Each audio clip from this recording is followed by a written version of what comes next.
और चारधाम यात्रा को लेकर एक बार फिर सरकार सुप्रीम कोर्ट जाने की तैयारी में है। कैबिनेट मंत्री सुबोध उनियाल का कहना है कि सरकार चारधाम यात्रा पर सुप्रीम कोर्ट जाने को लेकर पुनर्विचार कर रही है। उन्होंने कहा कि चारधाम यात्रा पर हाईकोर्ट की रोक के बाद पिछली सरकार ने सुप्रीम कोर्ट जाने का फैसला किया। सरकार ने वकील भी कर लिया था, लेकिन इस बीच नेतृत्व परिवर्तन हो गया, इसलिए इस पर पुनर्विचार किया जा रहा है कि सुप्रीम कोर्ट जाया जाए या फिर हाईकोर्ट में ही रिव्यू पिटीशन डाली जाए।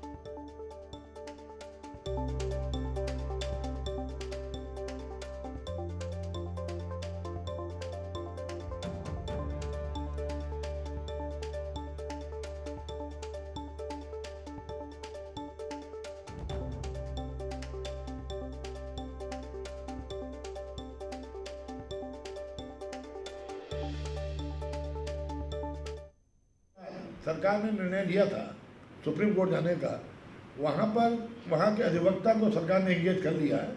और एंगेज करने के बाद क्योंकि आपने देखा नेतृत्व परिवर्तन हुआ है, इस पर चर्चा करने के बाद, क्योंकि कल दो तरह की बातें आई थी कि क्या रिव्यू एप्लीकेशन हाई कोर्ट में पहले डाल दी जाए या सुप्रीम कोर्ट पे ही आगे जाया जाए, तो इस बारे में संभवतः एक आध दिन में चर्चा होने के बाद निर्णय लिया जाएगा।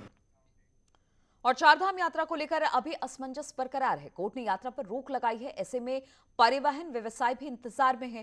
हालांकि चारधाम से जुड़े व्यवसायियों का कहना है कि पर्यटन को प्रदेश में खोला गया है, ऐसे में चारधाम यात्रा को लेकर भी सरकार को स्थिति स्पष्ट करनी चाहिए, जिससे यात्रा से पहले तैयारी हो पाए।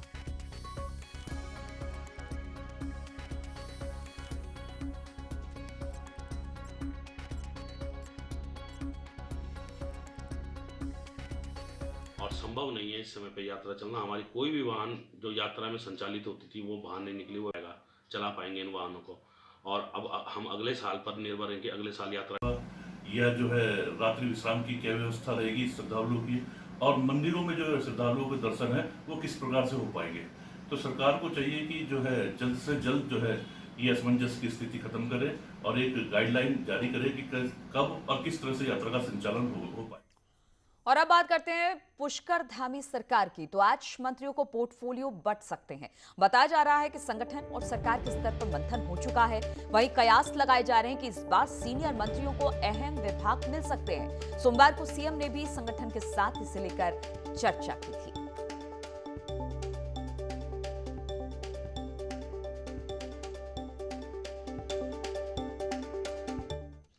और युवा मुख्यमंत्री और युवाओं को रोजगार के फॉर्मूले पर चलते हुए उत्तराखंड बीजेपी मिशन 2022 को साधने में जुट गई है। सीएम पुष्कर धामी द्वारा विभागों में खाली पड़े 22,000 पदों को भरने की घोषणा, इसे राजनीति का हिस्सा माना जा रहा है।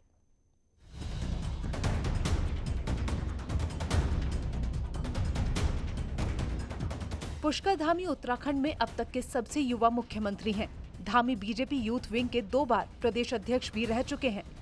युवाओं से उनका नजदीकी नाता मौजूदा परिस्थिति में संगठन और सरकार के लिए संजीवनी हो सकता है। शपथ लेने के बाद ही हुई कैबिनेट में सरकारी नौकरी के पदों को भरने के फैसले से ये तस्वीर और भी साफ हो जाती है। रूप से जब युवाओं को नेतृत्व मिल जाता है तो पूरे प्रदेश में एक अच्छा वातावरण उसका बनता है। और मैं कह सकता हूं कि युवा वर्ग इस बार भारतीय जनता पार्टी के साथ पिछले सालों की तुलना से ज़्यादा जो है काम करेगा। बीजेपी संगठन में अब युवाओं की धमक देखने को मिले तो इसमें कोई दो राय नहीं होगी। धामी के मुख्यमंत्री बनने से पार्टी यूथ विंग से लेकर बेरोजगार युवाओं में उत्साह बना हुआ है। और आप देखिए, शपथ ग्रहण के मात्र 3 घंटे के अंदर ही माननीय पुष्कर सिंह धामी जी ने बैटिंग शुरू कर दी है, एक्शन मोड पे हैं। और उन्होंने कहा भी है कि युवाओं को रोजगार देना उनकी प्राथमिकता है। पूरे प्रदेश में एक जोश है, उमंग है युवाओं में, और इसकी वानगी आपने कल 2-3 दिन में देखी ली। उत्तराखंड में 78 लाख से अधिक वोटर्स हैं, जिसमें से 57% के आसपास युवा वोटर्स हैं। ऐसे में युवाओं पर सियासी दलों का फोकस करना ज्यादा फायदेमंद सौदा हो सकता है। न्यूज़ 18 के लिए देहरादून से सुनील नवप्रभात की रिपोर्ट। और सरकार में शोर थमते ही बीजेपी अब कांग्रेस पर हमलावर हो गई है। बीजेपी का कहना है कि कांग्रेस अब अपने गिरबान में झांके, जो 2 हफ्ते बाद भी नेता प्रतिपक्ष पर एक राय नहीं बना पा रही है।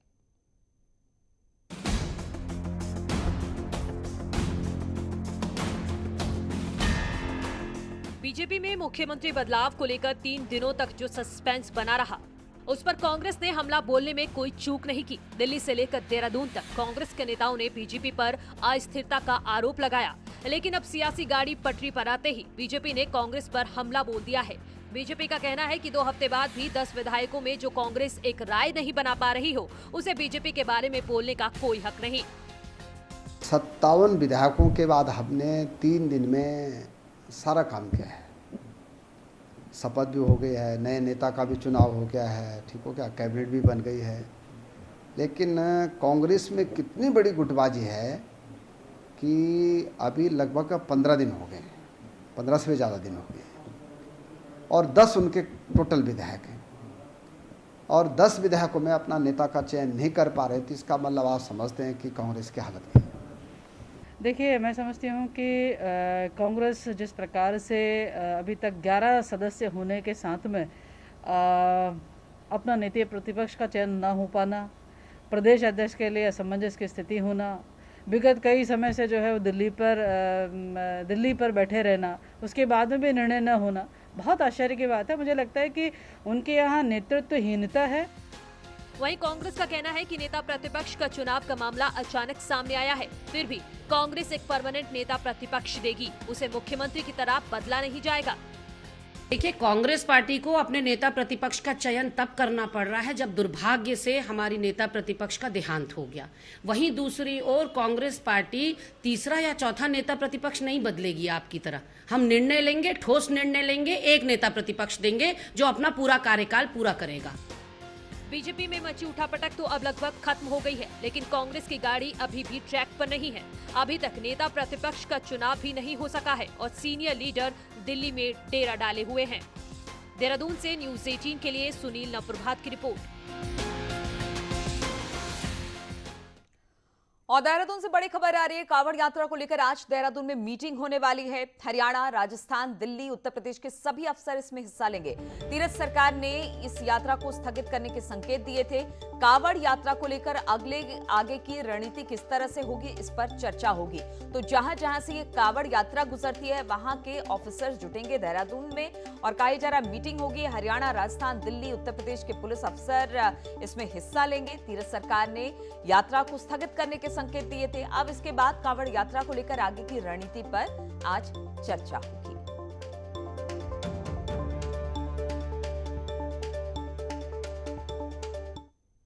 और रुकेंगे यहाँ पर छोटे से ब्रेक के लिए, फौरन हाजिर होते हैं।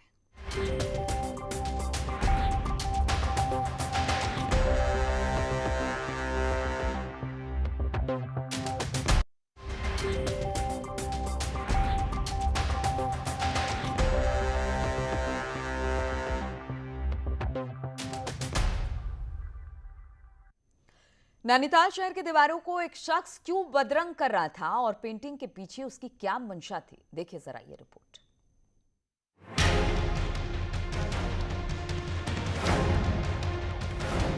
पिछले 3 महीने से शहर की दीवारों को अजीब तरह से रंगा जा रहा था, जो स्थानीय लोगों के साथ ही पुलिस के लिए भी पहेली बना हुआ था। बोट स्टैंड की दीवारें हों या माल रोड की दीवारें, पेंटर अजीब तरह के चिन्ह बनाकर गायब हो रहा था।